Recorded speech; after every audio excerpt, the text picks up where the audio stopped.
नमस्कार, मी शैलेश रमेश आपसिंगेकर. मी आज LICची माहिती सांगणार आहे.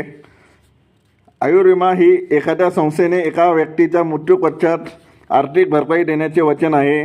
विमा काढलेल्या व्यक्तींच्या मृत्यूमधून उद्भवणारे आर्थिक नुकसान भरून काढण्यासाठी हे संरक्षण म्हणून वापरले जाते. याने विमा काढलेल्या व्यक्तींच्या कुटुंबास क्वचित प्रसंगी नोकरदाराला व्यक्तीच्या मृत्यूनंतर आर्थिक सहाय्य मिळते. आयुर्विमा अंतर्गत व्यक्ती विशिष्ट वर्षे जगेल असे वचन देण्यात येते व असे न झाल्यास म्हणजे विमा केलेली व्यक्ती निर्दिष्ट वेळेच्या आत मरण पावल्यास मृत व्यक्तींच्या वारसास विशिष्ट रक्कम मिळते. भारतातील विमा विचार वाचा, विम्याचे महत्त्व ओळखा, स्वतःला शिक्षित करा आणि इतरांनाही शिक्षित करा. आपण आपल्या मुलांच्या शिक्षण आणि लग्नासाठी सोन्याची खरेदी करतो, मात्र मुलांसाठी मुलांच्या शैक्षणिक विवाहाची योजनेमध्ये गुंतवणूक करत नाही.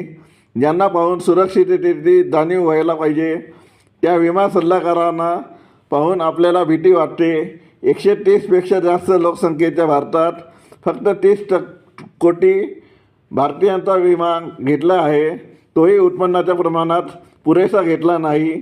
आपण आपल्या ₹10,000 ते 15,000च्या नवीन मोबाईलसाठी स्क्रीन गार्ड आणि कवर लगेच खरेदी करतो किंवा ₹1,00,000 गाडीसाठी अगोदर ॲक्सेसरीज लावतो. परंतु आपल्या आयुष्याच्या ज्याची किंमत कोट्यवधी रुपयांची आहे त्यासाठी विमा घेत नाही.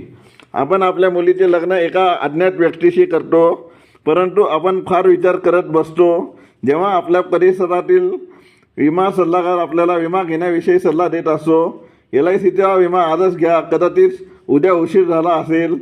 आपला हितचिंतक, नाव, मोबाईल क्रमांक, विमा आणि आर्थिक सल्लागार, भारतीय आयुर्विमा महामंडळ.